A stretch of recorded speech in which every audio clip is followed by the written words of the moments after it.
Oui, bonjour, mesdames et messieurs. Donc, j'aurai le plaisir de vous présenter à travers des reproductions, des photos, l'histoire des jardins alpins. On va débuter par le XVIe siècle, donc les précurseurs en quelque sorte. Et puis nous allons faire un petit voyage à travers l'Europe sur les jardins d'altitude, les jardins de plaine. Et puis après, nous allons arriver au jardin alpin du Jardin des Plantes, donc du muséum, à travers son histoire, son contexte, à travers lequel il a été fabriqué, construit, mis en place. Et puis après, une petite visite virtuelle à travers les différents secteurs qui composent ce jardin alpin.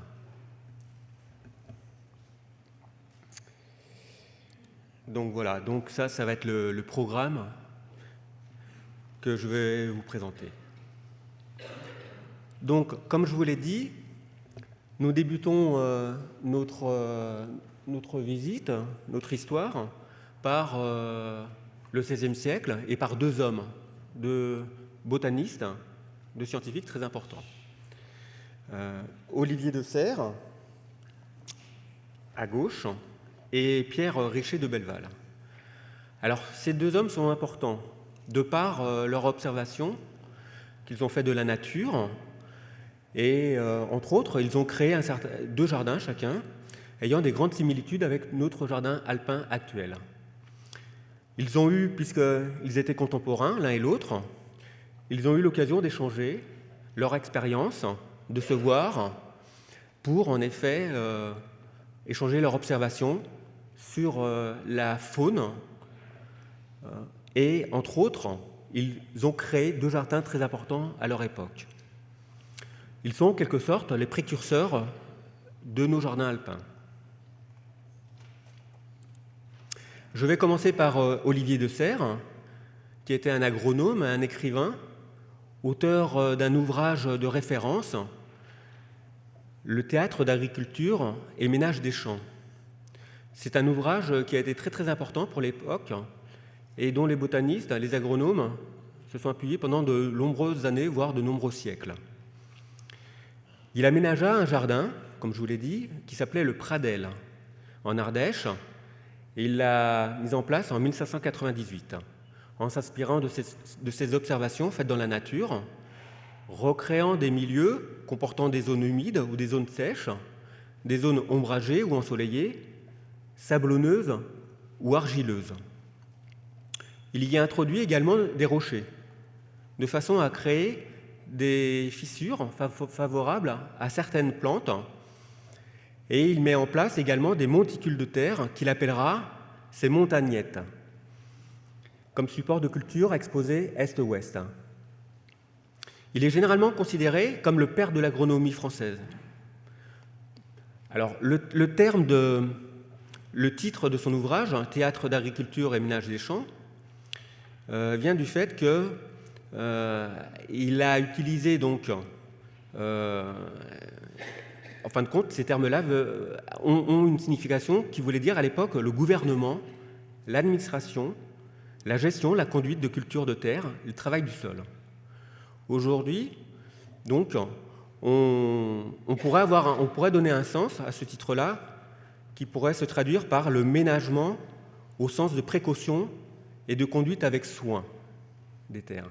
Donc on voit qu'il était vraiment un précurseur, puisque c'est en quelque sorte ce qu'on appelle aujourd'hui la conduite dans le développement durable.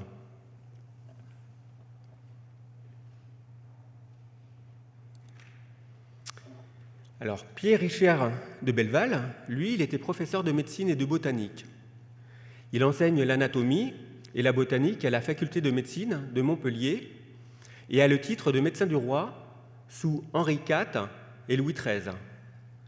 Il crée le jardin botanique de Montpellier, donc c'est le plus ancien de France en 1593, suivant le modèle de celui de Padoue, en Italie, en 1545. Il dispose son jardin selon les climats, selon la nature des sols, les expositions et l'hygrométrie. Et à cet effet, il installe ce qu'il appellera sa montagne, recréant ainsi des biotopes particuliers.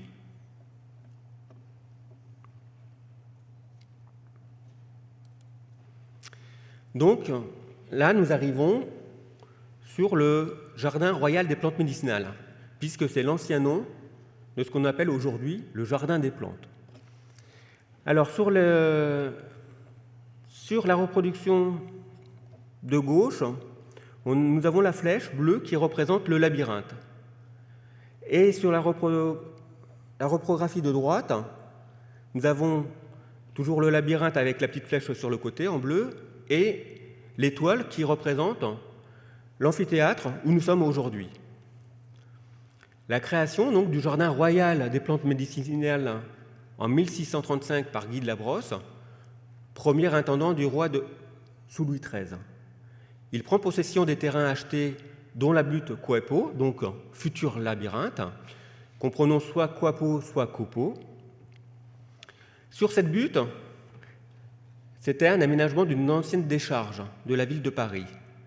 Guy de la Brosse y plante des espèces méridionales, des orangers, des citronniers, des myrtes, de la vigne, des cyprès et des arbres fruitiers, et peut-être quelques plantes de montagne.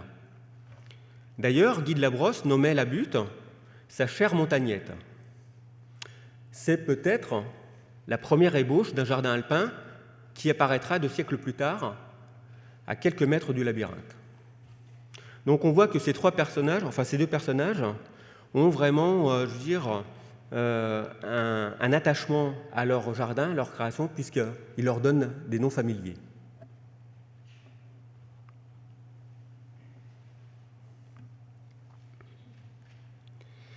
Donc nous voici toujours en face du labyrinthe, mais au XIXe siècle. Sur la reprographie de gauche, nous voyons au premier plan le cèdre du Liban. Et sur celle de droite, la gloriette. Le cèdre du Liban, donc, que nous voyons sur la gravure de gauche, fut rapporté d'Angleterre et planté par Bernard de Jussieu en 1734. La butte a été arborée sous l'intendance de Georges-Louis Leclerc, qui était plus connu sous le nom de Buffon, comte de Buffon. Entre 1707, les dates de naissance, 1707 et 1788. Il était intendant du jardin royal des plantes médicinales et arrivé donc dans ce jardin en 1739. Il y a introduit de nombreux arbres. D'ailleurs, le terme de labyrinthe arrive à cette époque-là. Sur la photo de droite, c'est le kiosque donc, que nous voyons, date de 1788. C'est l'architecte Verniquet qui en assura la construction. Selon les désirs de Buffon, il se servit des matériaux provenant de la forge que Buffon construisit en 1768 à 3 km de Montbard, situé en Bourgogne, en Côte d'Or.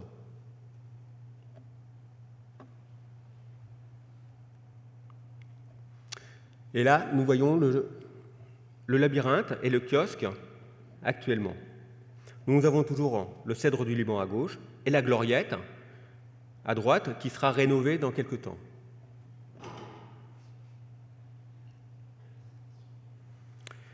Donc, nous arrivons sur une petite balade que nous allons faire à travers un certain nombre de jardins. Donc, jardin d'altitude dans un premier temps, puis jardin de plaine. On appelle jardin d'altitude en France tous les jardins regroupant des espèces de montagnes de l'ensemble du globe. Alors ce terme de jardin alpin est arrivé du fait que les premières expéditions au début du XXe siècle en France se sont faites principalement dans les Alpes, dans le massif des Alpes. Et par extension du nom, on a donné ce nom-là à l'ensemble des jardins comportant des espèces montagnardes. Si vous allez voir des jardins en Angleterre ou aux États-Unis, on parle plutôt de rock garden, qui s'apparente à une association de jardins et de rochers. Le premier jardin alpin qui est apparu date de 1835. Il a été créé en Autriche, à Lilienfeld. Les jardins d'altitude datent principalement du milieu du XIXe siècle, début XXe siècle. Puis apparaîtront les jardins de plaine.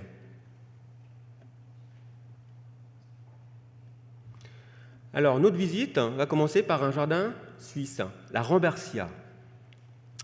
C'est un jardin qui a été nommé ainsi en l'honneur d'Eugène Rambert, qui était un poète suisse.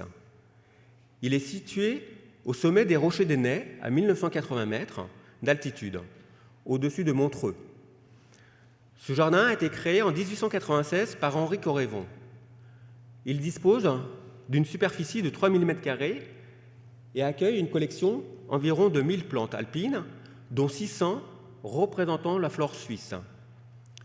Les massifs européens, américains et asiatiques y sont représentés, plus quelques espèces rares, originaires des régions montagneuses de l'hémisphère sud. Le jardin se trouvant à l'étage alpin, étage compris entre 1600 et 2000 mètres. Ce massif est très calcaire, ce qui limite la culture des plantes acidophiles, donc qui refusent de pousser dans le calcaire et qui préfèrent les terrains siliceux ou acides. Les plantes ne sont pas regroupées par secteur géographique, comme la plupart des jardins alpins. Mais ça a un avantage, c'est ce qui permet de choisir les emplacements les plus favorables à leur culture. Sauf pour une rocaille qui a été créée donc, à l'occasion du 100e anniversaire de la création du jardin sous le signe du Népal. Et c'est la rocaille himalayenne.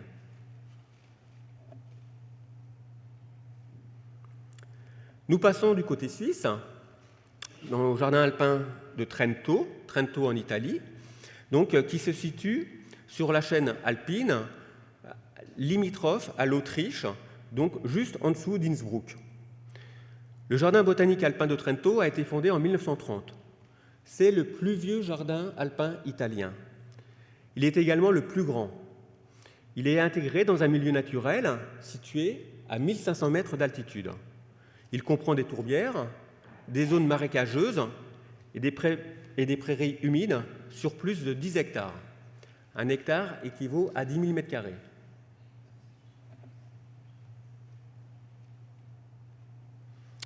Donc toujours le jardin de Trento.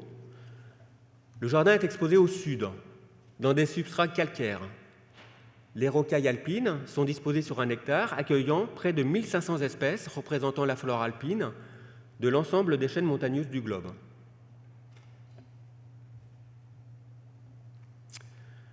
Nous voici en France, au col du Lautaret, un des plus beaux et un des plus grands jardins alpins d'altitude.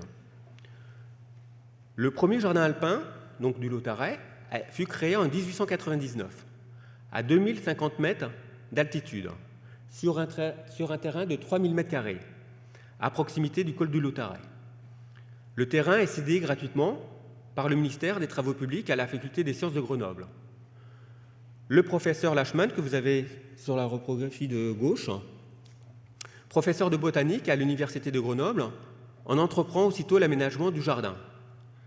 Il y installera également un laboratoire et un herbier. Mais tout est remis en cause en 1913. En effet, l'administration des ponts et chaussées, désirant améliorer la liaison entre le Galibier et le Lautaret, doit faire passer en plein milieu du jardin une route de 15 mètres d'emprise.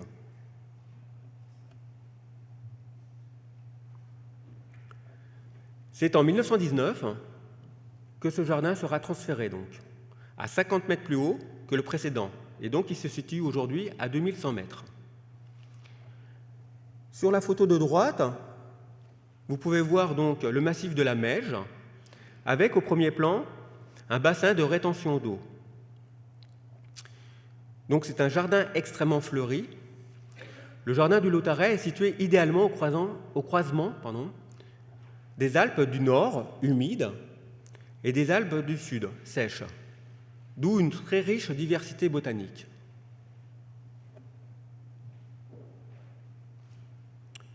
Toujours le col du Lautaret.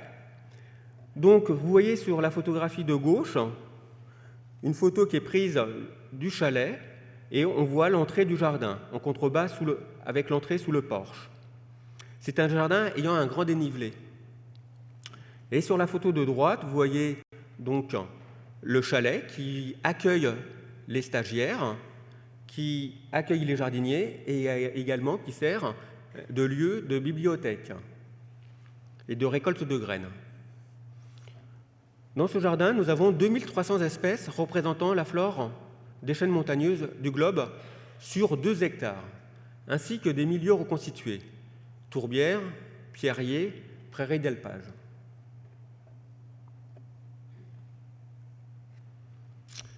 Un petit tour du côté de la Gésinia, qui se trouve en Haute-Savoie. Donc c'est en 1906 que Marie-Louise Cognac-Jay, qui est la fondatrice de la Samaritaine, achète à Samoins, donc la localité où se trouve la Gésinia, ce jardin, le jardin, donc un terrain pour y créer un jardin botanique alpin, dessiné par le paysagiste Jules Allemand. Jules Allemand était un jardinier botaniste suisse qui a créé également l'Alpinum de Genève. En 1936, la direction scientifique de la Gésinia est confiée au Muséum, qui y fonde un laboratoire de recherche doté d'un herbier. Donc, là j'en profite, les jardins alpins, qu'ils soient d'altitude ou qu'ils soient de plaine, ont un élément essentiel qui est l'eau, les circulations d'eau. Et on le voit sur la photo de droite, et on le verra sur pas mal de photos dans les jardins. L'eau est vraiment un élément essentiel au niveau de l'acclimatation des plantes de montagne, mais aussi d'un point de vue esthétique.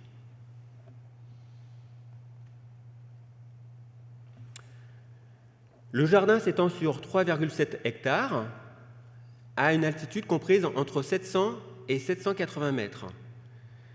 Les allées sont goudronnées en lacets, mais vous avez des escaliers qui vont permettre de couper à travers le jardin. En général, le jardinier qui est dépêché par le muséum généralement, je veux dire, n'oublie pas de rapporter ses courses, parce que 80 mètres avec un dénivelé très important, au bout de 2 ou 3 fois que vous avez oublié quelque chose, la prochaine fois, vous y pensez. Toujours la Gésinia, on a les circulations d'eau dont je vous parlais, avec un certain nombre de cascades. Donc cette eau permet un apport hygrométrique aux plantes et un aspect esthétique, aussi bien visuel que sonore.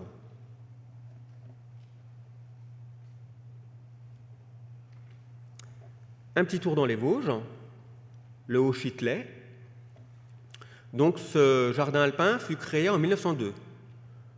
Endommagé par les guerres, par les 2 guerres mondiales, le jardin du Haut-Chitelet fut rénové totalement en 1960 par l'Université de Nancy. Le jardin se situe à 1228 mètres d'altitude et s'étend sur 1,5 hectare de rocailles.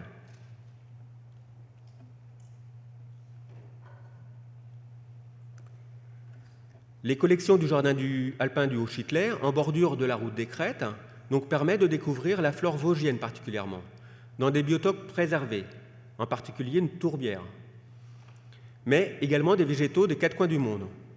Nous avons la flore de la chaîne alpine, du Caucase, des Carpates, du Japon et des montagnes nord-américaines, entre autres, ce qui comprend une collection de 2500 espèces.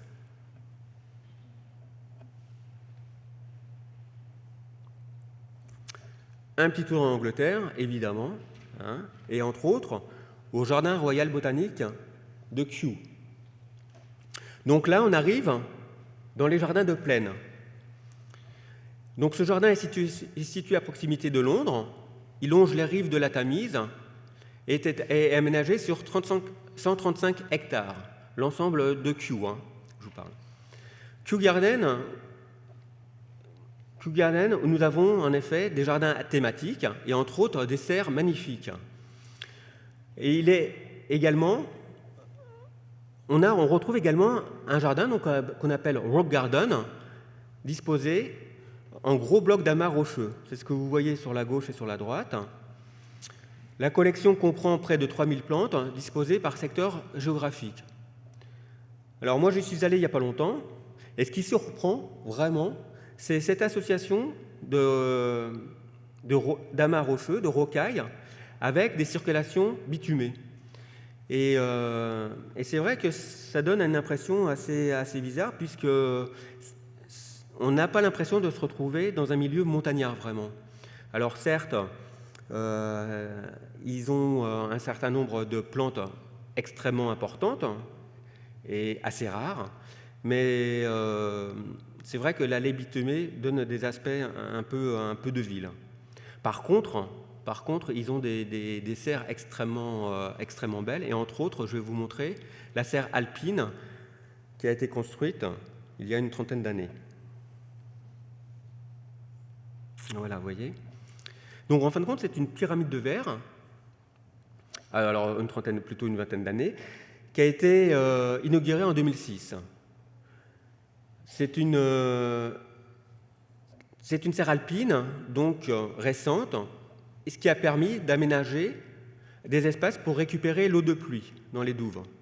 Et cette eau de pluie va permettre, d'une part, de réfrigérer cet espace donc, en plein été, rafraîchir l'atmosphère, et d'autre part, de pouvoir récupérer de l'eau de pluie pour arroser les plantes.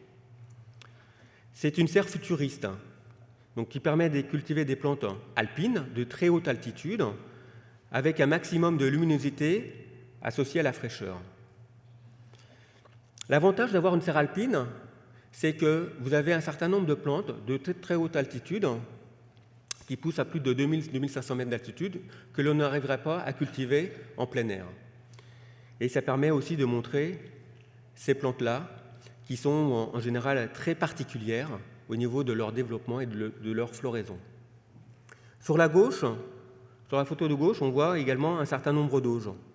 Alors, les auges sont également intéressantes dans la mesure où, si vous n'avez pas de jardin, mais par contre une cour intérieure, eh bien, vous pouvez quand même cultiver à travers des micro-paysages représentant des aménagements de petits rochers, y cultiver un certain nombre de plantes de montagne. Et ces auges se prêtent vraiment très bien à la culture de ces plantes-là.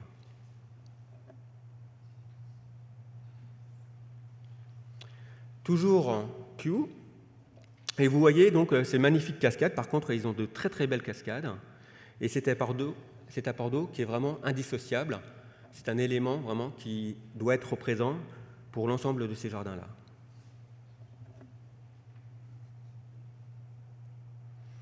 Alors, on sort donc du périmètre européen pour faire un petit tour au Québec, à Montréal.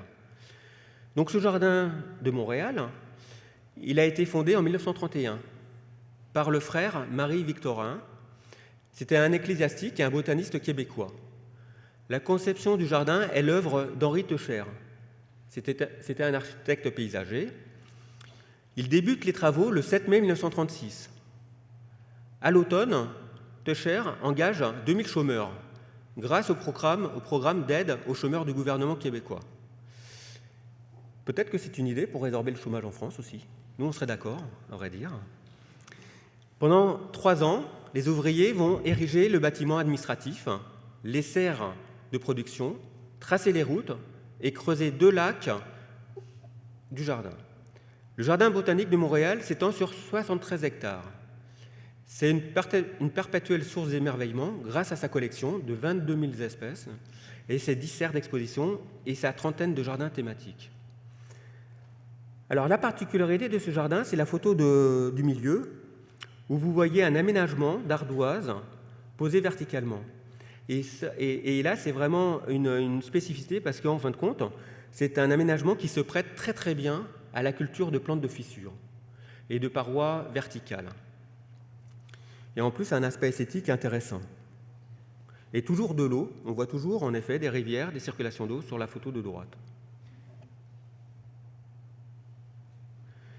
Dijon, on arrive en France, Bourgogne. Alors j'ai mis ces 3 photos parce que ça m'a surpris quand j'ai découvert que le jardin alpin donc, de Dijon avait été créé, mis en place à travers des plates-bandes entourées de buis. Donc en fin de compte, on associe quelque part là les rochers au milieu de buis. Ça fait en quelque sorte un jardin alpin à la française.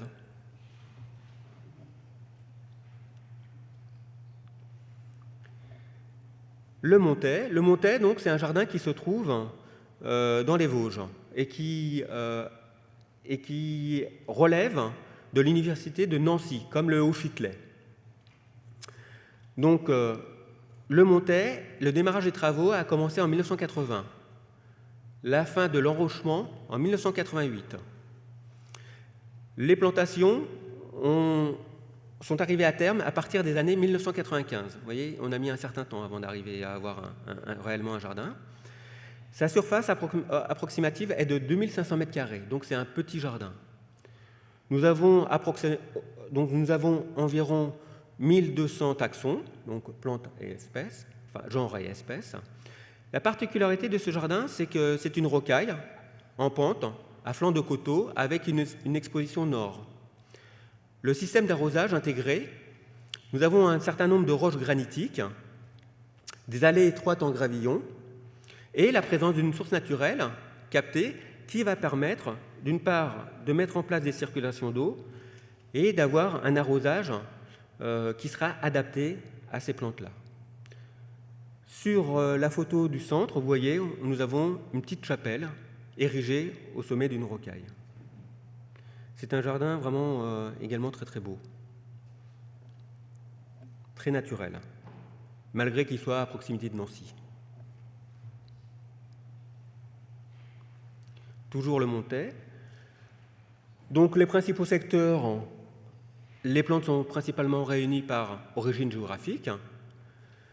La flore des montagnes françaises est largement représentée, mais vous retrouverez également des massifs de l'Amérique du Nord, du Caucase, des Carpates, de l'Asie, entre autres Chine, Japon, Himalaya, et de quelques plantes originaires des régions australes, plus une rocaille sur des variétés horticoles issues des plantes de montagne.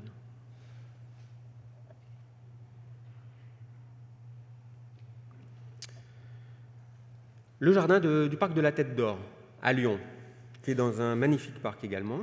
Donc lui, il a été créé en 1888.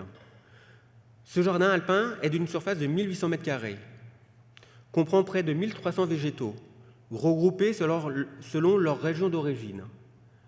Les rocailles sont disposées sur 2 presqu'îles entourées d'un bassin.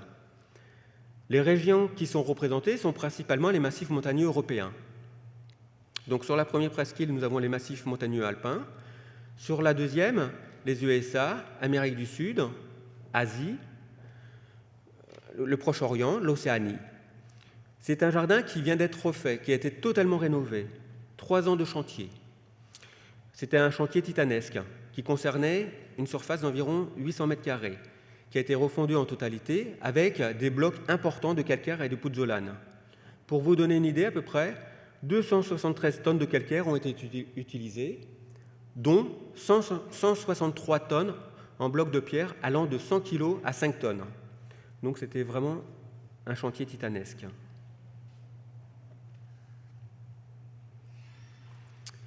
Donc voilà, nous avons fait le tour d'un certain nombre de jardins. Donc nous arrivons au jardin alpin du jardin des plantes. Donc, je vais vous donner quelques éléments d'explication sur le contexte scientifique, comment, en effet, il a été créé, pourquoi, et puis, par la suite, nous ferons un petit tour dans ce jardin. Donc, ce jardin a été créé sur l'emplacement du carré des couches ou carré de semis. Alors, vous voyez sur le plan, à gauche, donc, on a la petite étoile rouge qui représente toujours l'amphithéâtre, et la flèche rouge qui représente l'emplacement où était le carré de semis, le carré des couches. Et puis sur la gravure de droite, nous avons le carré des couches, donc au XVIe siècle, au XVIIIe siècle. On voit les coffres qui servaient à la culture des plantes, les châssis, ce qu'on appelle également, et puis un certain nombre de bâtiments qui abritaient donc les plantes les plus fragiles. Toujours sur la reprographie de droite, on retrouve au centre le puits. Le puits existe toujours et est toujours au jardin alpin. Donc l'emplacement du carré des couches ou carré de semis a été acheté par Buffon en 1785. Cet emplacement était déjà en creux de 3 mètres par rapport au niveau du jardin des plantes, ce qui facilite la culture des plantes fragiles. C'est André Thoin, 1747-1824, qui donnait ses cours de culture et s'en servait comme terrain d'expérimentation, tant au niveau technique que scientifique. Donc, évidemment, on y retrouvait les pépinières, donc les châssis et les coffres que je vous ai cités précédemment, et qui contenaient les plantes exotiques rares. Et donc, on y semait des graines, entre 4000 et 5000 graines dans l'année, ramenées des 4 coins du monde. Cet espace était en quelque sorte la nurserie du jardin botanique actuel.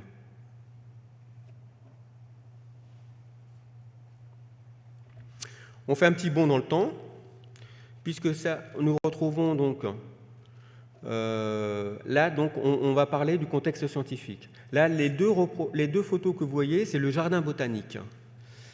Donc, traditionnellement, les jardins botaniques sont constitués de plates-bandes alignées, que vous voyez sur la gauche, dans lesquelles les plantes sont regroupées par famille. C'est ce qu'on appelle un jardin systématique. Et sur la photo de droite, on voit particulièrement ce qu'on appelle des cloches, donc des abris pour l'hiver, pour protéger les plantes les plus sensibles à l'excès d'humidité.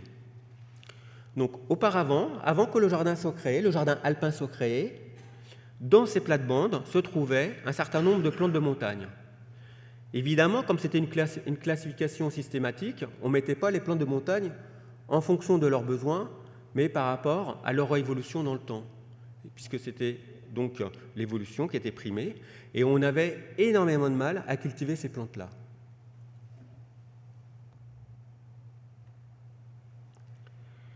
On se retrouve donc toujours, là cette fois dans le carré des semis, carré de couche, au XXe siècle. Donc à cette époque-là, c'est un nouveau type de présentation de collection végétale qui va apparaître. La nouvelle présentation, donc, qu'on va appeler dite écologique, présentera au public des milieux reconstitués où le visiteur sera immergé dans un décor reconstitué. Ce sera le cas pour le jardin écologique en 1932, donc reconstitué à travers une représentation de strates de forêt d'Île-de-France. Ce sera le cas pour le jardin d'hiver en 1936, où dans ces serres-là, on va immerger le visiteur à travers une forêt tropicale. Et puis le jardin alpin, qui sera en partie fini d'être construit en 1936. Donc sur la photo de gauche, on voit à l'emplacement donc, du carré des couches encore les coffres ou les châssis. Et sur la photo de droite, donc, un bâtiment qui a aujourd'hui disparu et qui était une orangerie, qu'on appelait l'orangerie Molinos, le nom de son architecte. Et on voit bien en effet le fait que ce jardin soit en contrebas de 3 mètres, à travers les différentes allées qui le bordent.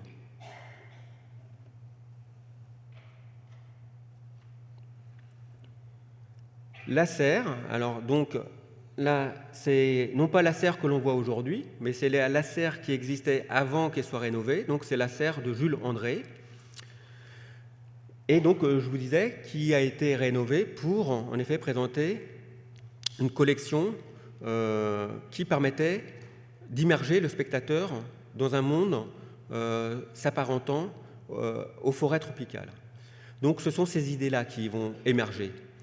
Ça va permettre aux visiteurs de trouver rapidement ce qu'ils désirent à travers la collection, de voir ce qui est le plus intéressant, de présenter les plantes dans les meilleures conditions possibles, et puis surtout de présenter, d'apprendre, de sensibiliser le public à ces collections de plantes, qu'elles soient botaniques, tropicales ou alpines qu'on va voir par la suite.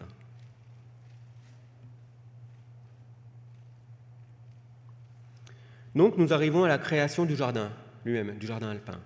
Nous avons 3 personnages extrêmement importants.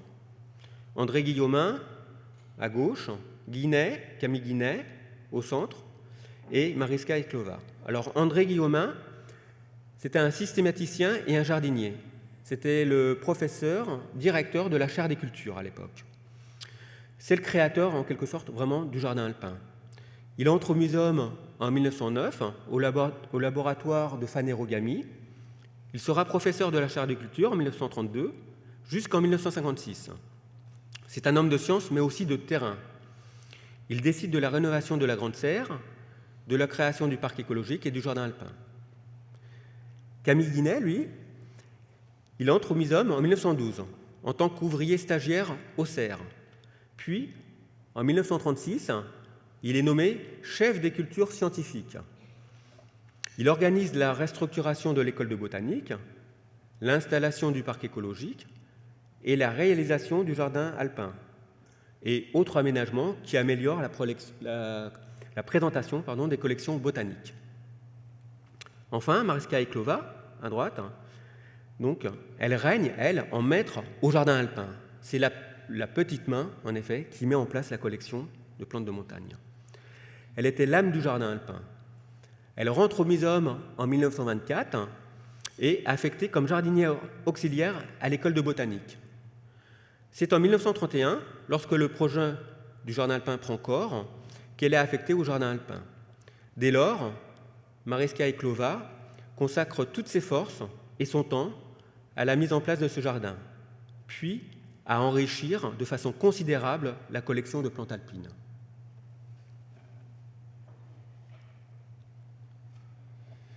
Alors, on a une photo intéressante, parce que là, on voit le jardin alpin au cours de sa création. Donc, c'est après 1930 et c'est avant 1940. Mais on ne sait pas exactement à quelle époque a été prise la photo. Le jardin alpin fut aménagé sur 6 ans, entre 1930 et 1936.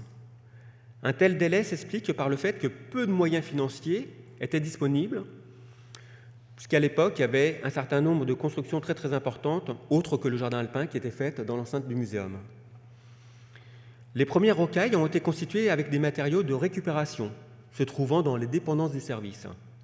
Par la suite, des achats de matériaux ont été réalisés, des blocs de calcaire venant du plateau de Langres, des meulières du bassin parisien, principalement. Le premier secteur à être aménagé fut la rocaille Androsas, avec des moellons calcaires grossiers et également avec des blocs de meulière. Alors on voit que sur la photo, je reviens sur la photo, il y a un certain nombre de réalisations qui sont faites, entre autres les petits murets sur la droite qu'on retrouve aujourd'hui. Par contre, il y a un élément qui me permet de dire que ce jardin, cette photo a été prise avant 1940, parce qu'à partir de 1940, au fond du jardin, il y a un aménagement rocheux qui a été effectué. Or, sur la photo, on voit que sur le fond du jardin, adossé au mur de soutien, on a apparemment une serre ou un abri. Et donc, j'en déduis qu'à partir de cette époque-là, donc en 1940, le fond du jardin donc, a été rénové. Et on retrouve également sur la photo, premier plan, les petites cloches qui servent aux abris et qui sont toujours d'actualité, qui servent toujours pour l'école de botanique.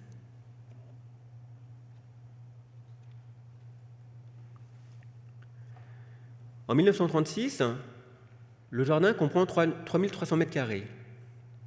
Par la suite, en 1941, donc c'est ce que je vous disais, le secteur Grand Rocher fut rajouté, ce qu'on appelle aujourd'hui l'étage subalpin. Et en 1950, l'ancienne fosse à ours a été récupérée de la ménagerie pour y créer le secteur qu'on appelle aujourd'hui le secteur ravin. Donc on y accueille des plantes de bord de ruisseaux, de ravins, donc des plantes ripisylves en latin. Le jardin prend alors sa dimension actuelle, soit 4000 m². Le jardin alpin n'a cessé d'évoluer, de se transformer depuis sa création. Des secteurs ont disparu, d'autres ont été créés. Des aménagements de cascades, de ruisseaux et autres circulations d'eau ont renforcé l'aspect esthétique du jardin. Près de 200 à 250 plantations sont effectuées chaque année. 3 facteurs ont permis la réussite de ce projet. La situation géographique du jardin alpin, d'une part, la présentation biogéographique qui allie la rigueur scientifique à l'aspect esthétique, d'une recomposition de milieux montagnards, la nature même du type de la collection alpine qui offre une profusion de floraison printanière. Alors, ce qu'on appelle une présentation biogéographique associe en effet 2 éléments distincts. Des éléments de reconstitution de milieux naturels, donc bio, des tourbières, les ravins comme je vous l'ai dit, des éboulis, des mégaforbiers, et puis géographique parce que principalement ce type de jardin correspond à des représentations de chaînes montagnardes du globe.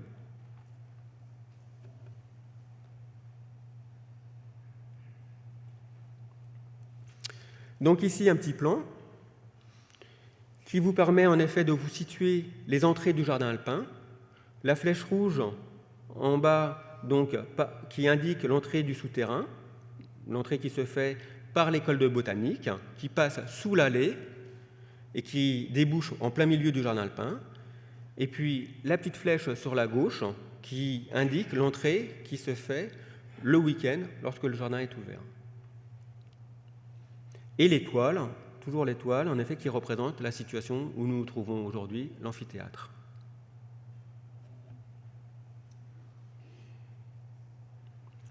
Donc voici le plan du jardin alpin, tel qu'il est composé. On voit très bien que ce jardin est disposé sur une longueur, sur toute la longueur, très peu en largeur, et ce qui va lui permettre, en effet, d'avoir une orientation est-ouest, ce qui s'apparente, en quelque sorte, à une vallée alpine. Nous nous trouvons à 3 mètres sous le niveau du jardin des plantes, et ce jardin-là est composé de 3 parties bien différenciées. On va voir la première partie au premier plan, donc lorsque vous avez la flèche qui vous indique l'entrée par le souterrain, on voit la pergola. Donc, lorsqu'on débouche, on va voir cette bande rocheuse exposée au nord, qui sera une partie ombrée, avec une terre argilo-calcaire, et donc une certaine humidité. On va y retrouver un certain nombre d'éléments, les Pyrénées, les ESA, mais également les tourbières. Beaucoup d'ombre, donc très très peu également de différence d'amplitude thermique, peu d'ensoleillement, contrairement à la situation opposée, donc la bande rocheuse au sud, exposée pleine est-ouest, où là on va avoir un terrain plutôt sablonneux, très très drainant, avec un ensoleillement conséquent, même en hiver. Et évidemment, on va retrouver les secteurs géographiques dont les plantes ont besoin de ces expositions-là. On va retrouver les Balkans, l'Espagne, la Provence, le Maroc et le Caucase pour terminer. Et je vous disais les amplitudes thermiques. Et c'est là où on retrouve en effet cette similitude avec les vallées alpines, parce qu'en plein hiver, au nord, très très peu d'amplitude thermique, donc peu de variations de température. Lorsqu'il neige, la neige peut rester toute une semaine, alors qu'au sud, on a des amplitudes thermiques très très fortes. En hiver, lorsque dans la journée on a du soleil, la température peut monter jusqu'à 25 degrés. La nuit, au contraire, la température peut descendre jusqu'à -5, -10 dans les cas extrêmes. Et donc là, on a vraiment des représentations telles que sur des parois verticales à travers des étages montagneux. Et puis la troisième partie, bien différenciée, c'est donc la partie du fond du jardin, sur la droite. Donc on va retrouver une terre plutôt acide, terre de bruyère, avec un ombrage très très important, beaucoup d'arbres, beaucoup d'humidité, une hygrométrie très très forte. D'ailleurs, en plein été, lorsqu'on arrive sur ce secteur-là, on a l'impression de rentrer dans un mur d'eau, tellement que l'hygrométrie est importante. Et on va retrouver des plantes de terrain acide, donc, de milieux asiatiques, Japon, Chine, Himalaya, la mégaphorbiaie, qui a besoin d'humidité. Et pour terminer, donc, l'extrémité du jardin, on a le ravin donc, qui avait été récupéré de l'ancienne fosse à ours. Nous avons sur ce jardin-là 3500 espèces référencées, dont 2000 taxons différents, répartis sur 4000 m².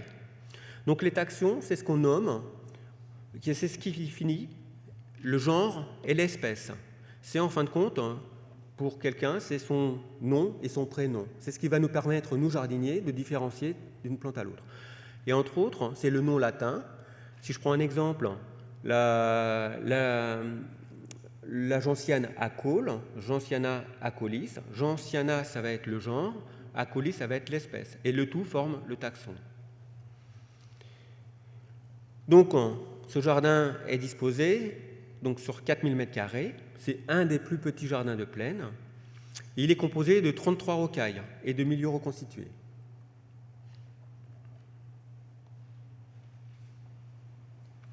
Quelques exemples de travaux. Chaque hiver, nous sommes fermés au public.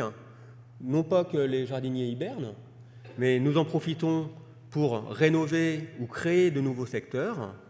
Et quelquefois, on en utilise quelques engins. Donc, pendant l'hiver 2012-2013, nous avons créé une zone qui n'existait pas, qui était la zone des mégaforbiers. Alors mégaforbiers, méga c'est grand, forbier c'est herbe, et ben, ce sont les lieux où se développent des espèces à grand développement dans l'étage alpin, donc, et souvent à proximité de circulation d'eau, de rivières, de torrents, et où se trouvent des reposoirs à bêtes. Donc il y a un engraissement naturel, ce qui va permettre aux plantes de se développer de façon beaucoup plus importante. Et ce sont des espaces où on retrouve en quelque sorte des espèces à large développement. Donc ici, vous voyez sur les photos donc, l'ensemble, enfin une partie des travaux, avec une bâche qu'on appelle de l'EPDM, donc c'est une bâche caoutchoutée qui va nous permettre de faire une circulation d'eau. Et puis un enrochement tout le long des berges. Ici, c'était le chantier 2013-2014, donc également un secteur qui n'existait pas au jardin alpin et qui correspond au secteur de l'Afrique australe. Donc tout se fait à la main principalement. Le transport des pierres, c'est un jardin qui est très restreint au niveau de ces espaces et donc on a beaucoup de mal à utiliser des engins motorisés. Et puis un chantier que nous avons refait en 2014, c'est l'étage alpin. Alors lui, il existait déjà, mais on l'a refait d'une part parce qu'on n'avait plus une très grande visibilité au niveau de la collection, et puis au bout d'un certain moment, un certain nombre d'années, eh ben, les rocailles vieillissent mal. C'est-à-dire que vous avez un certain nombre de plantes qui prennent le dessus, et entre autres, on a des campanules qui se sèment, qui se développent, et pour lesquels on a énormément de mal à éradiquer. Et donc le seul moyen de pouvoir s'en séparer, eh ben, c'est carrément d'enlever l'ensemble des rochers. Donc c'est ce qu'on avait fait pour ce secteur-là, et on avait fait appel. Alors sur la photo de droite, vous voyez, on a une équipe assez nombreuse, mais on avait fait appel à des collègues d'autres secteurs. Au jardin alpin, nous avons une équipe composée de 5 jardiniers, plus des bénévoles, des gens qui viennent nous donner un coup de main, et puis des stagiaires également, qui viennent apprendre le métier.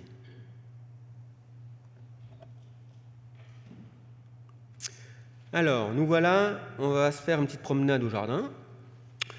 On va commencer donc par les préalpes calcaires. Alors, pour vous repérer, on a indiqué sur le plan, en haut à droite, une petite étoile donc, qui va vous permettre de vous repérer par rapport l'emplacement du secteur par rapport au plan du jardin alpin. Donc, ici, là, ce que vous voyez principalement sur la photo de droite, on a un arbre assez intéressant qui est le genévrier commun, Juniperus communis. C'est un arbre, c'est un conifère qui pousse entre 500 et 800 mètres d'altitude, donc pas très haut, et dont les baies sont utilisées comme condiments. Pour la choucroute, les petites baies que vous voyez dans la choucroute eh ben, proviennent de ce conifère-là, et entre autres, pour aromatiser un certain nombre d'alcools.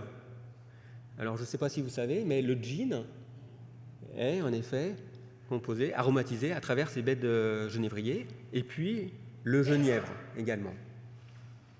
On va retrouver sur ce secteur intéressant la sarriette des montagnes. On va retrouver du géranium sanguin, comme son nom l'indique, sanguin avec des fleurs rouges, rouge sanguin, et les astragales à grosse tête. Alors c'est vrai qu'en voyant les photos, ça va vous donner un aperçu, mais évidemment, bien, si vous voulez vraiment pleinement profiter du jardin, comme l'a dit Laurence, venez nous voir à partir du 1er avril. Et cette année particulièrement, puisque cette année, on a une floraison très très importante et très précoce, puisque nous n'avons pas eu, pour ainsi dire, d'hiver. Donc la végétation a déjà bien démarré, même plus que démarré. La tourbière. Donc les tourbières, alors on a dans les tourbières, vous voyez sur la photo de gauche, en haut et en bas, des filets. Alors les filets servent à protéger les plantes des oiseaux principalement. Parce que le problème au jardin alpin, c'est qu'on a des populations d'oiseaux, enfin c'est pas un problème, mais en tout cas pour nous jardiniers, c'est pas le fait qu'il y ait des oiseaux le problème, c'est qu'ils viennent nous, d'une part, nous dépioter en quelque sorte nos plantes, soit pour enfouir des graines, ou soit pour les récupérer. Et comme quelquefois ils oublient où ils ont mis leurs fruits ou leurs graines, eh ben, ils tapent un peu partout, dans toutes nos plantes. Donc, principalement sur ce milieu, tourbière, donc on a mis ces filets pour protéger des oiseaux. On va retrouver les bouleaux nains, Betula nana, donc pas plus haut que 50 cm. Les linégrètes Eriophorum, angustifolium, ce sont ces plantes herbacées qui ont une inflorescence en forme de coton, qui ressemble à du coton. On va retrouver un certain nombre de fougères, Dryopteris cristata, des myrtilles. Alors, des myrtilles, vous avez Vaccinium myrtillus, celle qu'on mange, mais vous en avez aussi beaucoup d'autres, Viticidae. Et on a des caraex, de la potentille des marais, des bruyères cendrées, des digitales pourpres. Donc, vous voyez, là, c'est une exposition au nord, adossée contre le mur. Et on a, en effet, un secteur composé uniquement de tourbes. Alors toujours sur ce même secteur, on a créé des petits emplacements pour accueillir les plantes carnivores ou insectivores. Alors, on a 3 types de présentations dans ces plantes carnivores. On a les Sarracenia, que l'on voit bien ici sur la photo de gauche, avec ce qu'on appelle des feuilles en forme d'urne et qui vont permettre d'attraper les insectes. Alors, c'est ce qu'on appelle là des plantes à piège passif, parce qu'il n'y a aucune action mécanique, contrairement à certaines autres plantes insectivores. Donc l'insecte s'introduit dans l'urne, attiré soit par la fleur ou soit par l'odeur que dégage la plante. Il va descendre sur la paroi interne de l'urne, atteindre la base de l'urne, et là vous allez avoir de l'eau résiduelle de pluie qui s'est accumulée. L'insecte va être déçu, pas grand-chose à manger, va vouloir remonter, et c'est là où le problème se pose pour lui, c'est que autant il a pu descendre sans problème, autant pour remonter ça va être très très compliqué, voire impossible, parce que vous allez avoir un certain nombre de poils dressés vers le bas qui vont l'empêcher de s'agripper. Au bout d'un moment, l'insecte épuisé va tomber au fond de l'urne, et dans cette eau de pluie résiduelle, vous allez avoir des enzymes sécrétées par la plante qui vont pouvoir dissoudre les parties molles de l'insecte. Et de cette manière-là, la plante elle va pouvoir avoir en quelque sorte un complément nutritif, assimiler les parties molles de l'insecte pour se nourrir. Donc les Sarracenia. Et après, nous allons avoir des Dionées, Dionée muscipula. Alors la Dionée, c'est cette fameuse plante. Alors là, on arrive dans les plantes, dans les pièges actifs, avec un mécanisme. Et donc, cette Dionée va avoir 2 feuilles opposées sur un pétiole, un axe et 2 feuilles, comme ça, avec sur le bord du limbe des petites des cils, en quelque sorte, et sur l'intérieur du limbe, sur la partie du limbe, vous allez avoir des poils tactiles. Dès que l'insecte va se poser sur ces feuilles-là, au bout d'un moment, les 2 feuilles vont se refermer en moins de 5 secondes. Emprisonner l'insecte, et toujours le même processus, production d'enzymes, et la plante va pouvoir en effet ingérer les parties molles. Une fois que l'insecte aura été vidé de sa substance, la feuille va s'ouvrir de nouveau, et donc l'insecte mort va s'envoler avec le vent. Bon, il y a un côté poétique, mais bon, pas pour l'insecte, en tout cas. Et puis la troisième plante insectivore, toujours avec des pièges actifs, va être la Drosera. On a plusieurs sortes de Drosera, Drosera binata, Drosera capensis, du Cap, qui, elle, va avoir, en effet, un système qui ressemble un petit peu à une sorte de feuille qui va ressembler à une petite crosse de fougère, enroulée sur l'extrémité. Sur la feuille linéaire, vous allez avoir les poils disposés le long du limbe.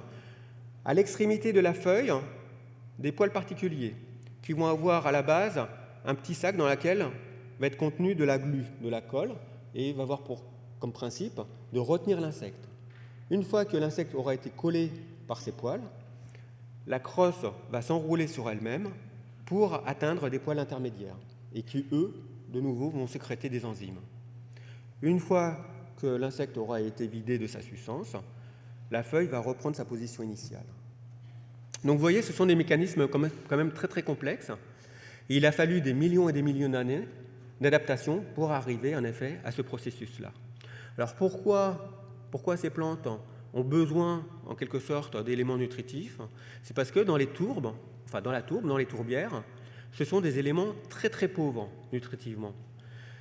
Très peu d'éléments nutritifs, c'est dû au fait que les déchets organiques qui se sont décomposés, ou tout au moins mal décomposés ou partiellement décomposés, ne permettent pas l'assimilation d'azote par la plante.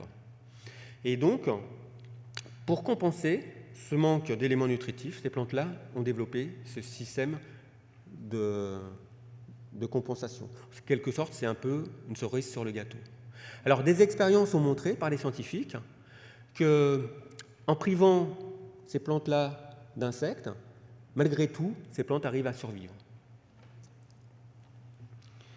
Et puis, en parlant des Drosera, on a d'autres Drosera qu'on va retrouver en France. Alors, ces trois espèces sont originaires d'Amérique du Nord, mais par contre, on retrouve des plantes insectivores en France, les grassettes, entre autres, Pinguicula vulgaris, qui ont développé une sorte de mucilage, de colle sur les feuilles, qui vont permettre d'attraper les insectes. On va retrouver également les Dionnées, Dionnées rotundifolia, à feuilles rondes, Dionnées intermédia, et puis Drosera, pardon, c'est Drosera, excusez-moi, et puis Drosera binata. Dionnées, c'est Dionnées muscipula, c'est celle qui se referme. Donc voilà pour les plantes insectivores, carnivores. Alors, Alpes siliceuse, voilà. Alpes siliceuse, donc un mélange très drainant, très acide et très sablonneux. On y retrouve le pin mugo, qui est un pin nain, naturellement.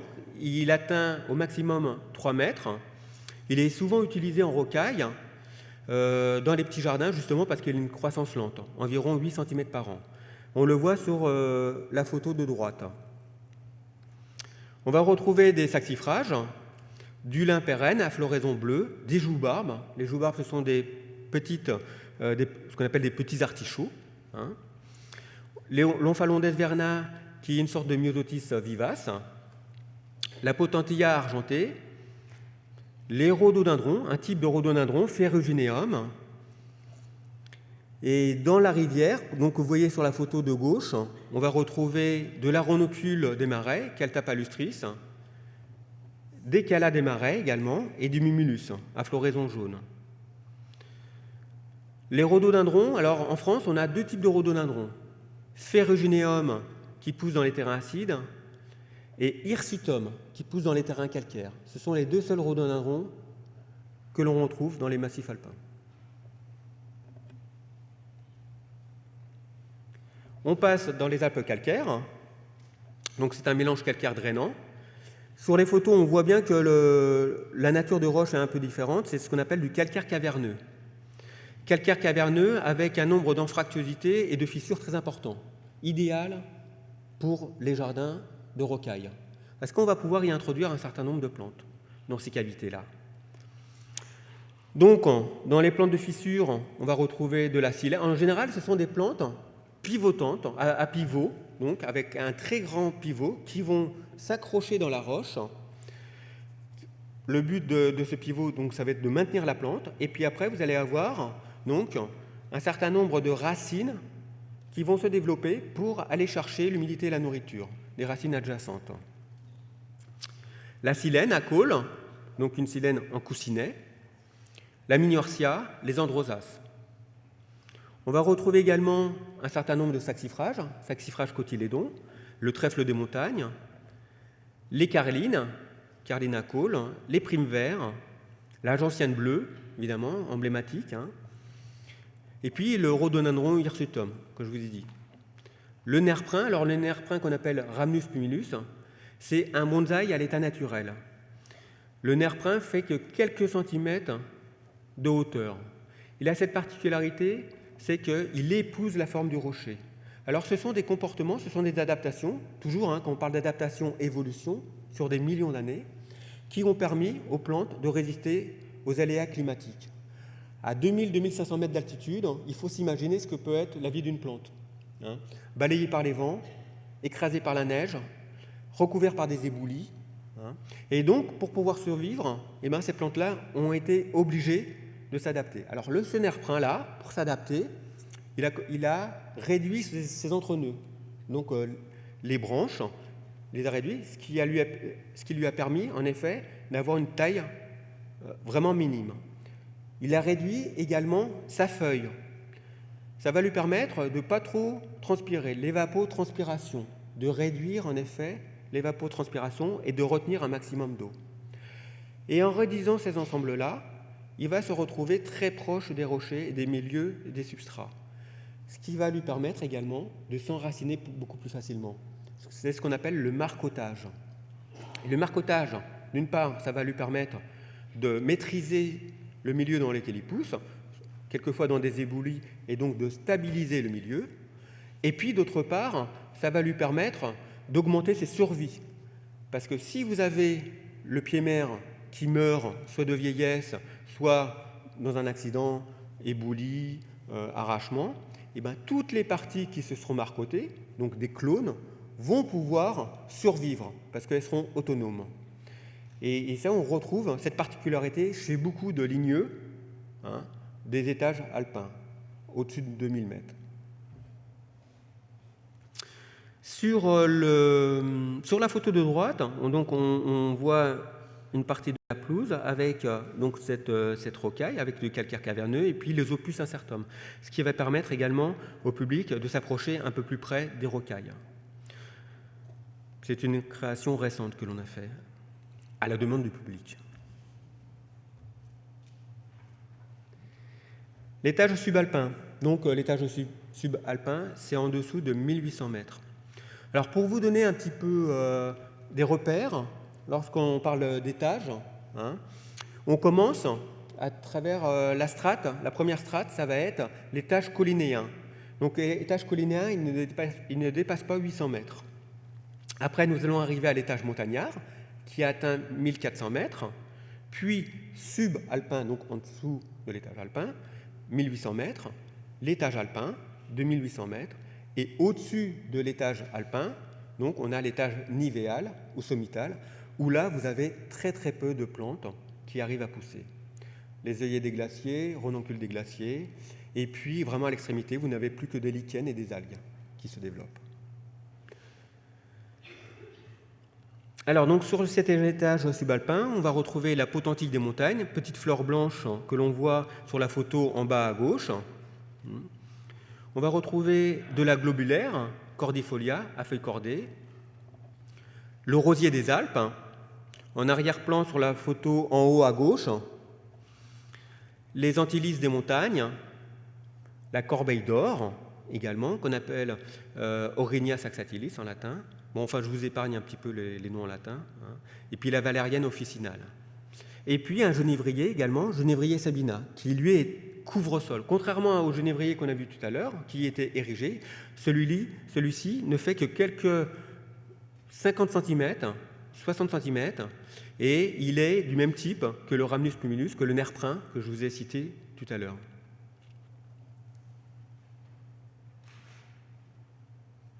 La rhodoraie. Alors la rhodoraie commence à fleurir. Là, on a un superbe rhododendron actuellement en fleurs roses.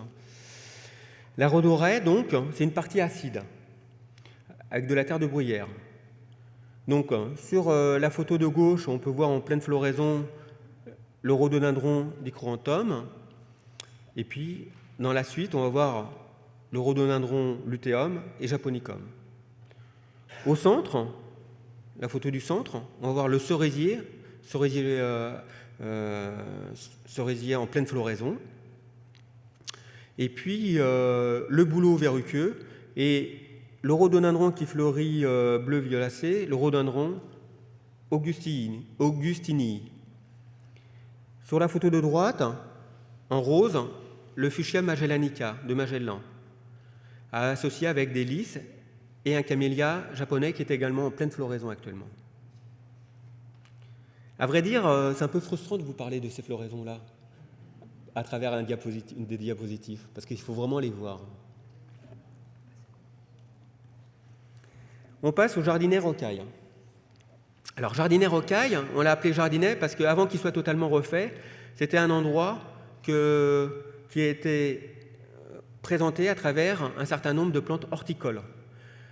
C'était un but didactique. C'était pour faire comprendre aux gens que les plantes horticoles, celles que vous achetez dans le commerce, chez le fleuriste, dans les centres de jardinerie, proviennent toutes d'espèces botaniques. Simplement, on les a croisées artificiellement. Et ça permettait en effet de mieux faire comprendre au public que les plantes que vous voyez dans le jardin alpin, qui sont la plupart, enfin la grande majorité à part cet espace-là, sont des espèces botaniques, vous les trouverez telles quelles dans les milieux naturels de montagne. On a gardé quand même une petite idée, une petite représentation du monde horticole à travers des jardinets. Les jardinets, les murets jardinets qu'on voit sur la photo au centre en haut et qui vont accueillir des saxifrages. Alors là, ça va être une collection générique, ce qu'on appelle. C'est un genre qui va être donc présenté à travers ces différents aspects. Donc sur le muret de gauche, vous allez voir les saxifrages botaniques, donc celles que vous pourrez voir dans la nature. Et puis sur le muret de droite, dans le prolongement, vous verrez les jardinets horticoles. Avec, on a pris le genre saxifrage, tout simplement parce que c'est un genre qui est représenté sur les 5 continents du globe, qui sont aussi bien qui poussent dans des terrains acides que calcaires, qui poussent dans des milieux ombrés, aussi ensoleillés, en fin de compte, qui ont une très très grande diversité, et puis qui ont une floraison incroyable au niveau de leur intensité et de leur couleur, qui est très très utilisée dans l'art des jardins, et donc qui permet de montrer les différents aspects à travers un seul genre. On va retrouver également donc, ces fameux rochers, ces calcaires caverneux, qui se prêtent bien à la culture de ces plantes, et principalement des plantes en coussinet, qui forment des petits coussins. On a sur la photo de gauche, en premier plan, Alisoides utriculata, la lys, les stachys de la saponaire cespiteuse. On va avoir au centre de l'anémone, des anémones d'Albanie, et puis à droite, un beau coussin de l'Arenaria, Alpha cariensis. Vous voyez, les coussins sont vraiment très très compacts. Alors la forme du coussin, c'est pareil, adaptation, encore une fois, évolution-adaptation, et ça va permettre à la plante de résister au poids de la neige, le fait d'être très très dense, et puis de conserver au centre de la touffe, du coussin, une température plus élevée que sur les abords. Et en effet, c'est tout à fait étonnant, des études scientifiques ont montré que le centre des coussins avait une température plus élevée, et donc permettait à la plante de mieux résister au gel et au froid. Et puis, autre caractéristique, c'est que ces plantes sont tellement serrées, les feuilles qui se dessèchent restent emprisonnées, se décomposent, et va permettre en effet d'emmagasiner de l'humus dont la plante va se servir pour se nourrir. Ces plantes-là poussent sur des fissures, dans des rocailles, dans des éboulis. Très très peu d'éléments nutritifs. Le peu d'éléments nutritifs leur suffit à se développer et à fleurir. Donc souvent je dis, ça ne sert à rien de mettre de l'engrais pour une plante de montagne. Au contraire, ça va lui être plutôt néfaste que bénéfique. Un petit tour dans les Balkans. Alors, pleine exposition sud, là, vous voyez, par rapport à la flèche. C'est une zone très très ensoleillée, avec donc le terrain très drainant. Sur la gauche, sur la photo de gauche en haut, on va voir un arbre, un conifère, très caractéristique de par son port. C'est un épicéa de Serbie, avec sa forme très colonnaire. Encore une forme d'adaptation. Les branches sont très courtes, et ce qui va lui permettre de supporter beaucoup mieux le poids de la neige. Il aurait eu des branches beaucoup plus longues, le poids de la neige aurait cassé les branches et au bout de quelques mois, quelques années, l'arbre aurait disparu. Alors que là, ça lui permet en effet d'avoir très très peu de poids sur ses branches. Le millepertuis, on va retrouver donc du millepertuis, du mont Olympe, des petits arbrisseaux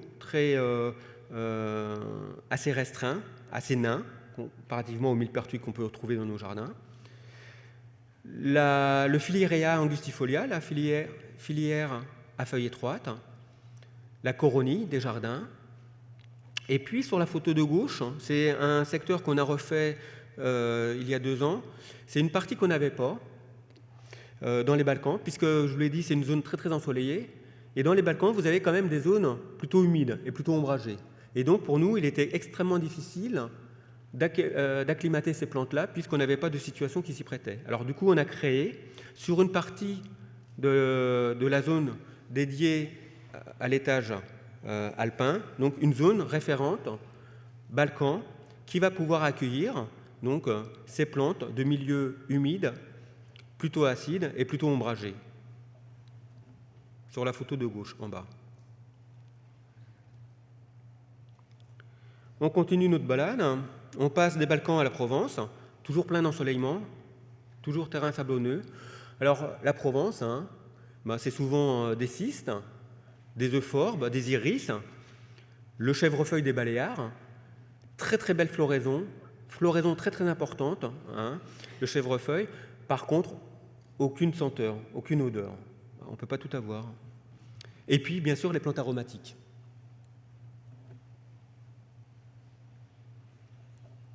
Le Maroc, donc on passe de la Méditerranée au Maroc en quelques enjambées, sans se mouiller les pieds. On va retrouver le Cytise ananas.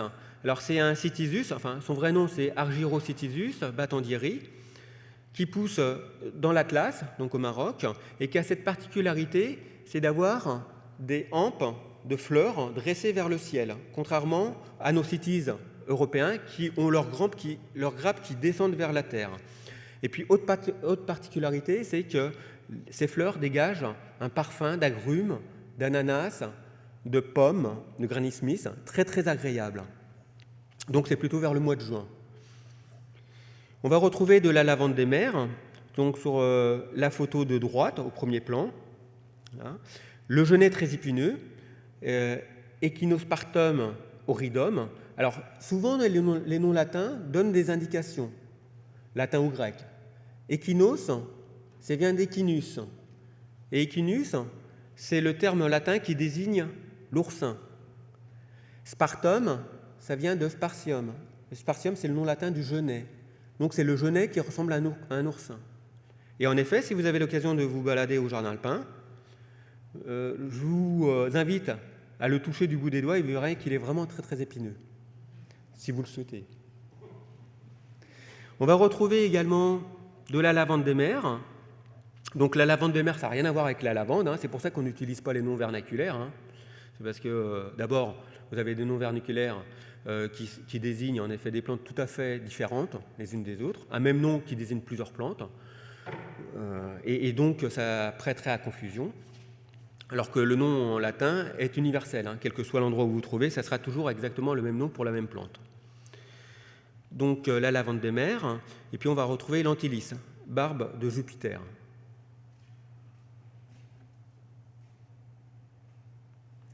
Le Caucase, on va retrouver une circulation d'eau, donc qui va amener de l'humidité et de l'hygrométrie, de la fraîcheur pour les plantes en plein été. On va retrouver le Lithodoras anei, qui est une Borraginacée, la même famille que le Myosotis, sur la photo du centre, qui est une merveille de buisson quand il est couvert de fleurs bleues. On va retrouver l'iris lasica, qui est également en floraison actuellement, qui borde la rivière, toujours sur la photo du centre. Les fritillaires persica, Sternbergia lutea, qu'on appelle également la vendangeuse, ou crocus automne, comme son nom l'indique, fleurit sur la période automnale, avec une fleur jaune, qui n'a rien à voir avec un crocus. Ce n'est pas du tout la même famille d'ailleurs. Les Veronica orientalis, et puis les muscaries. Les muscaries sont en pleine floraison aujourd'hui, c'est ce qu'on appelle les toupets, plante à toupet, avec une hampe florale composée d'une multitude de petites clochettes sur sa hampe florale, en floraison également actuellement.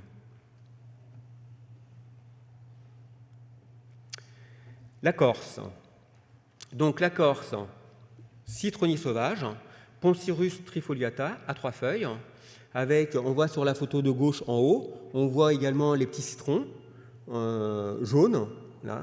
Alors ces petits citrons peuvent être utilisés soit pour parfumer les pièces, ils ont une odeur vraiment très très agréable, ou j'ai un de mes collègues, un grand spécialiste des marmelades, qui utilise ces citrons-là pour faire justement de la marmelade. Mais il faut dire que ce sont des citrons très très astringents, avec très peu de pulpe et évidemment très très peu de jus. Donc il faut mettre énormément de sucre pour qu'il soit consommable. Et puis évidemment, il faut aimer la marmelade. Autre particularité de cet arbuste-là, c'est qu'il fait, comme c'est un citron sauvage, il fait des épines, des très très grosses épines. Et donc, c'est ce que je dis à nos visiteurs, c'est que s'ils ont un jardin et qu'ils ont un voisin envahissant, n'hésitez pas, plantez un Poncirus et vous serez tranquille. Il ne viendra pas vous voir. On va retrouver toujours sur ce secteur les lébores de Corse, le lys des sables, la doronique de Corse, un certain nombre les cyclamènes de Corse, répandum, et puis on va retrouver le pistachier. Alors, je ne vous l'ai pas dit, mais lorsque le jardin a été créé, entre 1930 et 1936, évidemment, toutes les plantes, tous les arbres, tous les végétaux ont été ramenés, sauf 2 espèces, 2 plantes. Le premier, c'est donc le pistachier, qui se trouve à cet endroit-là. Et sur la photo de droite, vous le voyez en arrière-plan. C'est le gros tronc qui part sur le côté et dont le tronc est appuyé par une béquille. Donc, ce pistachier aurait été planté aux environs de 1700, plus de 300 ans, et aurait permis à Sébastien Vaillant, grand botaniste, donc au XVIIIe siècle, de prouver, de démontrer la sexualité chez les plantes. Alors à cette époque-là, il faut se remettre dans le contexte, XVIIIe siècle, c'était certes le siècle des Lumières, mais pas pour tout, en tout cas pas pour la sexualité, même pour les plantes. À l'époque, Python de Tournefort, le grand botaniste, à l'époque il faisait référence au Jardin royal des plantes médicinales, avait écrit dans ses ouvrages que le pollen n'avait aucune utilité pour la plante. Et il considérait donc cet élément comme un excrément sécrété par la plante. Sébastien Vaillant, lui, qui était un peu plus observateur et qui se disait que dans la nature, rien n'était fait au hasard, avait bien remarqué qu'il y avait une relation entre la pollinisation, donc l'hybridation, et l'apparition de fruits. Et il se doutait qu'il y avait une relation en effet directe. Mais pour prouver, il fallait qu'il expérimente. Alors pour expérimenter, il a fait ramener 2 pieds de pistachier. Pourquoi 2 pieds ? Parce que sur le premier pied, pied mâle, vous allez avoir les fleurs mâles, et sur le second pied, les fleurs femelles. Le pied mâle, il l'a planté dans le carré des couches, donc je vous rappelle, c'était l'ancien nom du jardin rapin. Et le pied femelle, il a été planté à quelques mètres,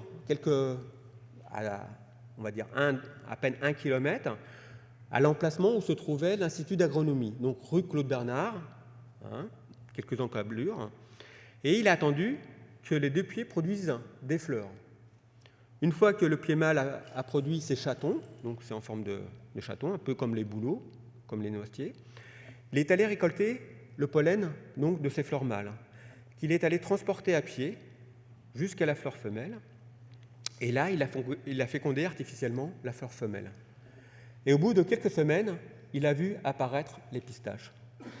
Je dois vous dire qu'à l'époque, je pense que ça a dû faire une révolution. Parce que Tournefort a bien été obligé de se ranger à l'avis de Sébastien Vaillant, et il a bien fallu accepter, en effet, que le pollen était l'élément indispensable à la fécondation de la fleur. Donc ça, c'est vraiment l'histoire du pistachier. Et puis le second, alors le deuxième arbre qui date du début du XXe siècle, le 1900, c'est le kiwi. Le kiwi, Actinidia sinensis. Donc l'Actinidia zizansis a été plantée en 1905 précisément, à l'emplacement des serres Molinos, donc l'emplacement où se trouvait le jardinet, où se trouve actuellement le jardinet qu'on a vu précédemment. Et donc c'est le premier kiwi planté en France. Il est très très bien exposé, le long d'un mur en calcaire, qui va permettre, d'une part, de pouvoir le supporter, et d'autre part, d'emmagasiner de la chaleur en plein hiver et de le restituer pendant la nuit. Et le fait qu'il soit à cet emplacement-là va lui permettre non seulement de se maintenir, mais en plus de produire énormément de fruits de kiwi. Alors pourquoi il a été planté? Pourquoi avoir planté un kiwi dans le carré des Couches à cette époque-là? Comme je vous l'ai dit, le carré des Couches servait de terrain d'expérimentation. Et on voulait voir si en effet on pouvait cultiver du kiwi pour pouvoir le faire produire chez les horticulteurs et pouvoir le présenter sur l'étal des marchands. Au XXe siècle, on s'était aperçu que le kiwi était un fruit très très riche en vitamine C, qui arrivait à maturité en hiver. Et donc, en hiver, on allait pouvoir présenter à la population des fruits qu'ils allaient pouvoir acheter. Donc, on a fait cette présentation auprès des horticulteurs. Les horticulteurs, les maraîchers ont commencé à produire des kiwis, ont commencé à les présenter sur les étals marchands, mais la culture n'a jamais pris. La culture n'a jamais pris. Pourquoi? Parce que, à cette époque-là, il ne s'appelait pas kiwi. Le nom de kiwi vient de Nouvelle-Zélande. À cette époque-là, on l'avait appelé souris végétale. Et personne ne voulait manger de la souris végétale. Et c'est vrai, quand vous regardez un kiwi avec le pédoncule, on a vraiment l'impression d'avoir une petite souris avec la petite queue, avec les petits poils, le corps bien rebondi, et puis l'emplacement des étamines un peu sèches qui représentent un petit peu les moustaches. Mais bon, et c'est bien après, dans les années 1960, qu'en France, on a redécouvert le kiwi à travers les introductions de Nouvelle-Zélande et d'Australie. Et à partir de là, on a bien voulu en manger. Mais bon, en France, on a quand même rattrapé notre retard, puisque aujourd'hui, on arrive au 3e, voire 4e rang mondial de production de kiwi, principalement dans le sud-ouest de la France. Donc voilà pour l'histoire du kiwi.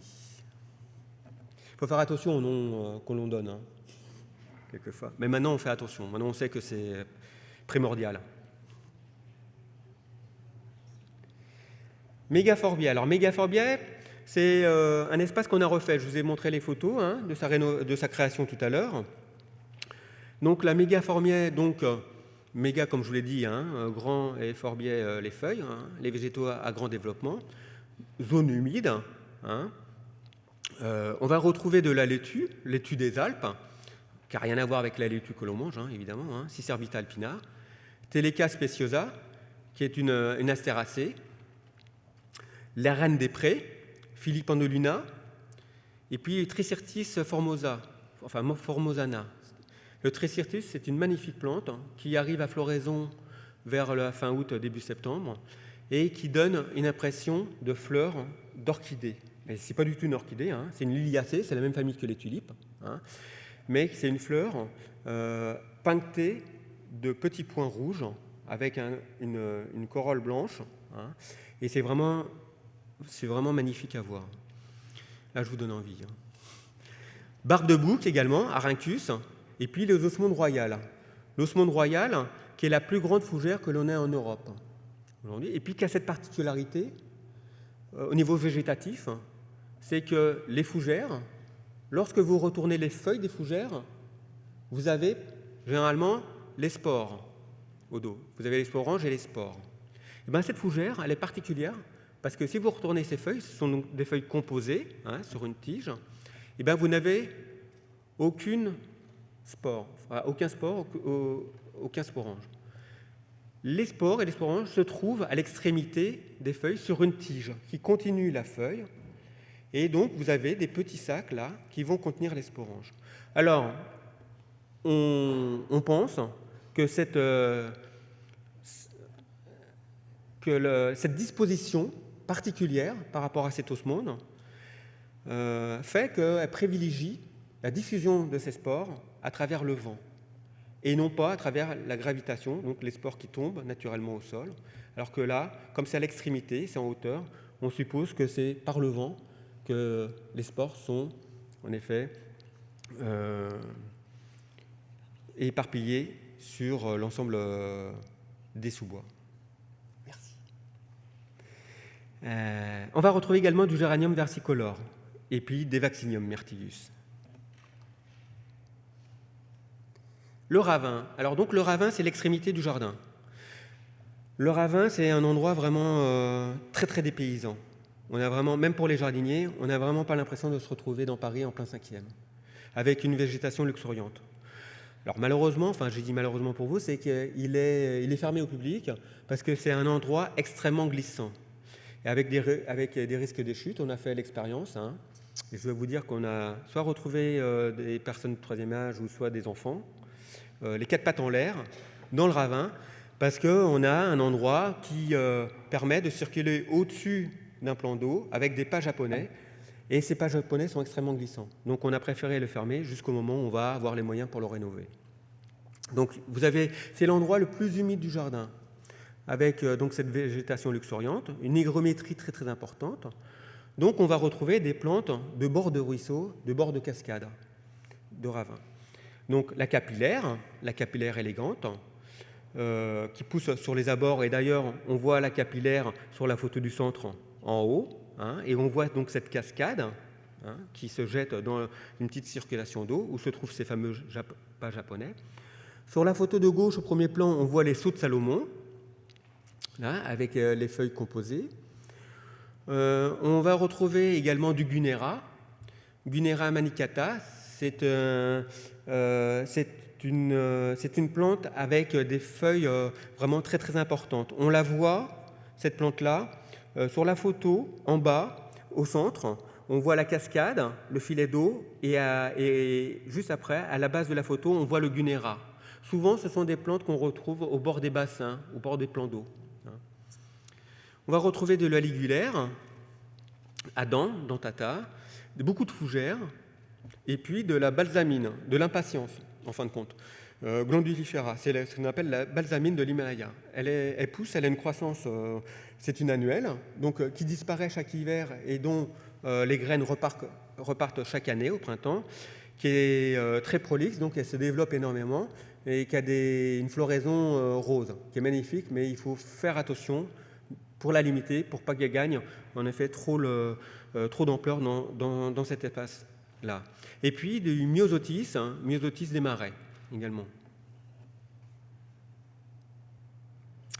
Japon-Chine, donc c'est une situation ombrée avec un couvert végétal très important, toujours une hygrométrie, une terre acide, de sous-bois et plutôt humifère. On va retrouver alors un certain nombre de grands arbres. Sur la photo en haut à gauche, on voit le Cornus cousa. On va retrouver au premier plan la pivoine, une pivoine arbustive, Paeonia mouton. Un bégonia qu'on appelle Bégonia grandis, c'est un des rares bégonias rustiques, donc qu'on peut acclimater à l'extérieur. Un certain nombre de rhododendrons. L'arbre aux pochettes, qu'on appelle le Davidia involucrata. Arbre aux pochettes, tout simplement, c'est que pour signaler sa fleur qui est insignifiante par rapport aux insectes, qui est toute petite, et bien l'arbre a développé des bractées accrochées à l'aisselle des feuilles, donc pour indiquer aux insectes où va se trouver la fleur. Et de cette manière-là, ça va servir en quelque sorte de piste d'atterrissage pour l'insecte et la fleur va pouvoir être fécondée. Donc Davidia involucrata, Davidia en l'honneur du père David. Les Désacères palmatum, les acères japonais, un grand conifère, Torreya nucifera, qui est l'if du Japon, un proche cousin de notre if européen, et puis un certain nombre de plantes, des Edelweiss. Alors il ne faut pas croire que les Edelweiss se trouvent que dans les Alpes. Vous en avez également du Japon, en Chine. Bellacanda chinensis également. Et d'ailleurs, je vois que sur la photo de droite, au premier plan, en bas, là, vous voyez les Bégonia grandis à floraison rose. Himalaya, dans la continuité, Donc, elle se différencie, cette rocaille, avec l'aménagement avec des dalles de schiste, donc de l'ardoise. Mais c'est toujours une terracide et humifère. On va retrouver le bouleau de l'Himalaya, qu'on voit sur la photo du centre, en arrière-plan. Un certain nombre de pivoines, Paeonia et Maudit. Alors, cette pivoine, c'est une pivoine herbacée, donc qui disparaît totalement en hiver, mais par contre, elle a une floraison étonnante, elle est blanche, avec le cœur avec les étamines jaunes, qui la différencie des pivoines que l'on connaît traditionnellement. Les aconites, Aconite ferox, donc elles portent bien son nom. Les renonculacées, ce sont des plantes quand même dangereuses. À utilisation, je veux dire, faut faire vraiment très très attention. Et celle-là, elle est particulièrement dangereuse. Et on va retrouver de l'hydrangea. L'hydrangea, c'est le nom latin qu'on donne aux hortensias. Celui-là, c'est Hydrangea sargentiana. Donc c'est un hortensia arbustif.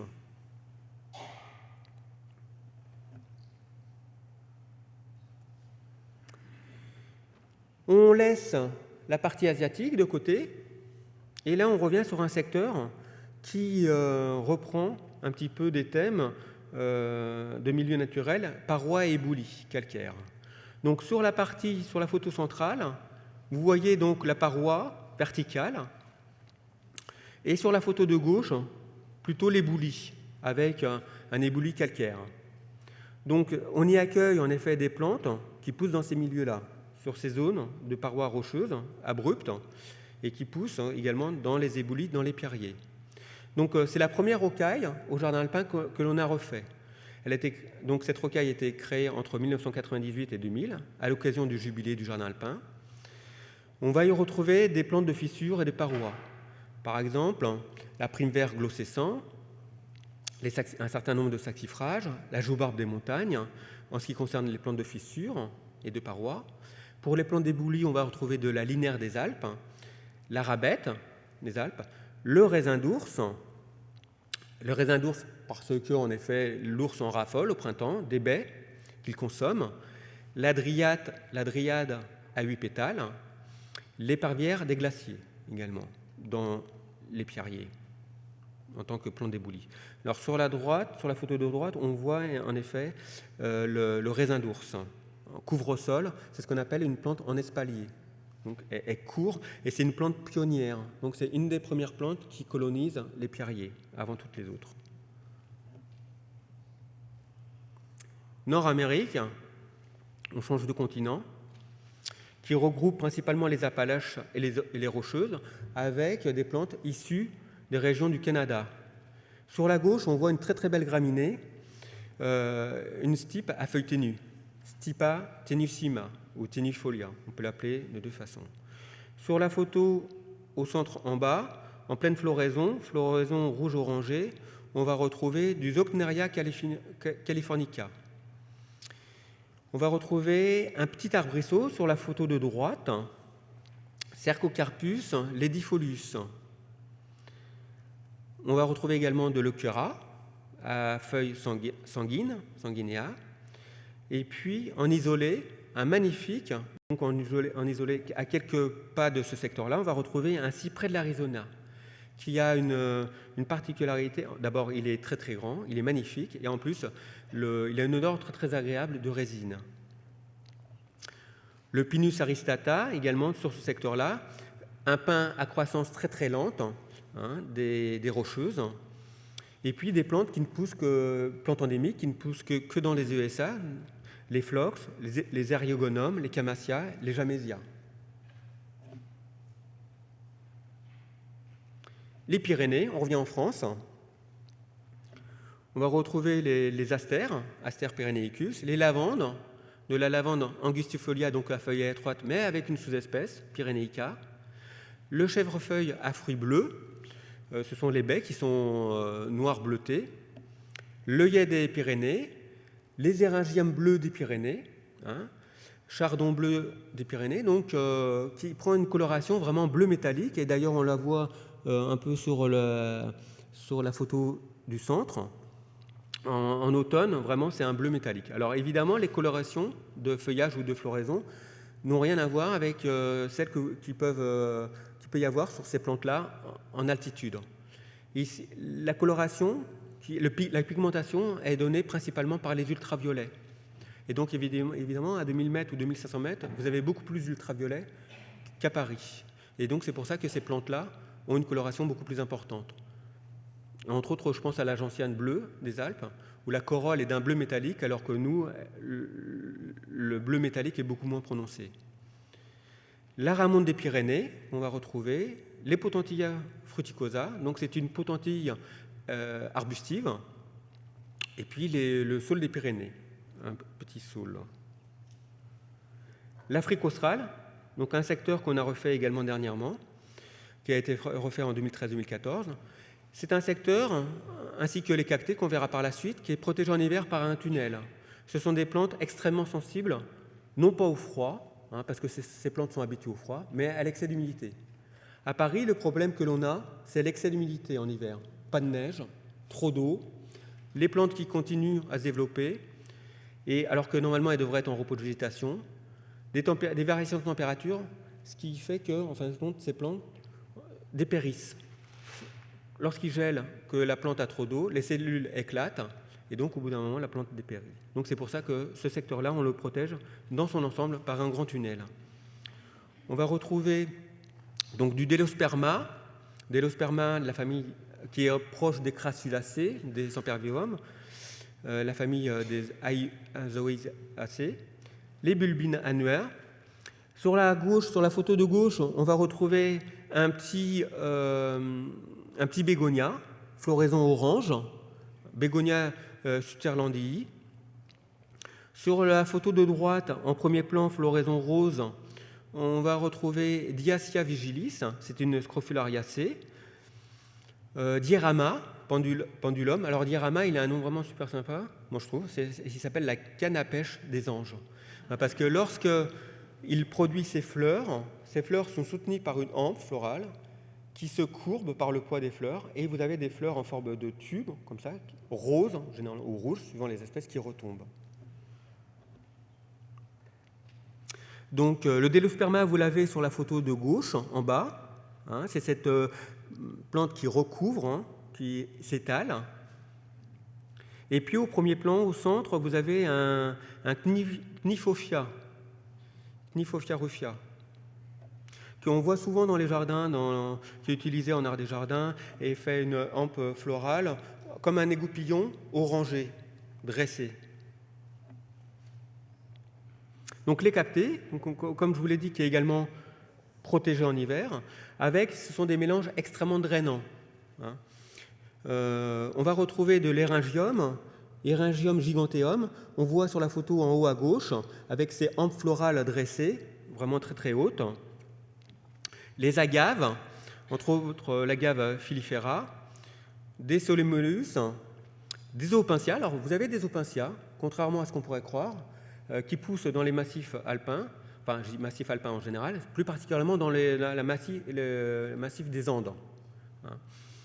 Donc les opuntia robusta, des yuccas, la baïonnette espagnole qu'on appelle, des bulbes qu'on va retrouver également dans ce secteur-là. Alors c'est un secteur dont on a regroupé non pas les plantes par répartition géographique, donc elles proviennent de différents milieux géographiques, mais plutôt qui se sont adaptées à des zones semi-arides ou arides où vous avez très peu de pluviosité, ce qui fait que les plantes ont été obligées d'évoluer, de s'adapter pour maintenir toujours des réserves d'eau. Alors soit ces réserves d'eau sont maintenues dans des cellules appropriées, assez grosses qui vont permettre de restituer l'eau en période de sécheresse, ou alors de par leur forme. Et entre autres, les éryngiums, les agaves, ont une forme d'entonnoir qui vont leur permettre de garder de l'eau et de la restituer au collet de la plante. Et puis des Echinocérus, donc des cactés. Donc on voit sur la gauche, sur la photo en bas, les agaves, une petite agave avec cette coloration un peu bleu métallique, bleu glauque. Sur la photo du centre, les opuntia, avec en arrière-plan la baïonnette espagnole, donc le yucca.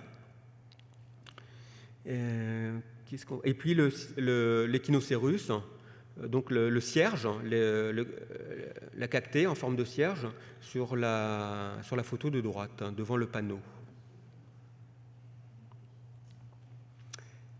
Les Cévennes. Et les Cévennes, pour terminer notre tour du jardin alpin. Donc les Cévennes, on va retrouver, donc c'est d'abord un terrain très très sablonneux. On va retrouver, alors sur la photo du centre, on voit qu'on a une auge au premier plan.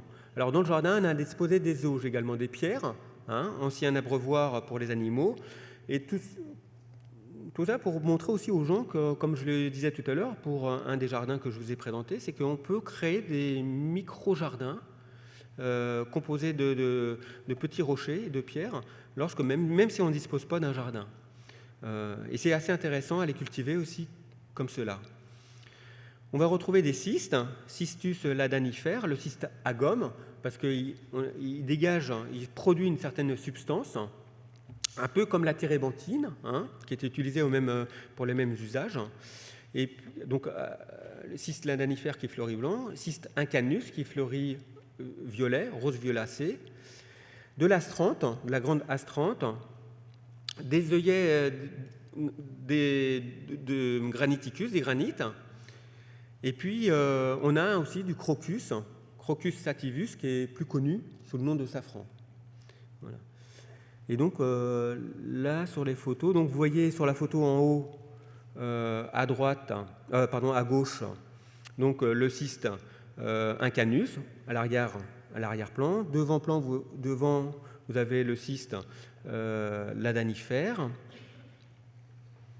Et puis l'auge sur la partie de la photo au centre. Voilà. Et puis je voulais pas terminer donc mes commentaires et puis ma présentation sans rendre un hommage à quelqu'un, à Serge Aubert. Serge Aubert, il était professeur de biologie végétale à l'université Joseph Fourier à Grenoble. Il était le directeur de la station alpine, qui comprenait le laboratoire de recherche et le jardin alpin du Lautaret. C'était vraiment une personnalité, non seulement par son savoir scientifique, mais aussi par son humanité. C'est quelqu'un que j'avais rencontré au jardin il y a fort longtemps et qui venait de temps en temps à Paris pour en effet ses rendez-vous. Et on avait sympathisé et c'était vraiment un jardinier, un scientifique, un botaniste qui est ouvert à tous et surtout il m'a permis d'apprendre énormément. Et je lui dédie en effet cette présentation aujourd'hui. Et voilà, c'était un message que je voulais lui faire passer, même s'il n'est plus là aujourd'hui. Voilà.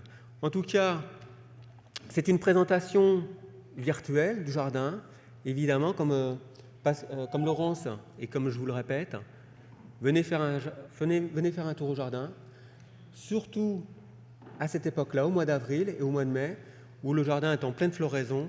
Et là, vous pourrez admirer de visu ce que sont les plantes des montagnes à travers un jardin reconstitué. Je vous remercie de votre attention.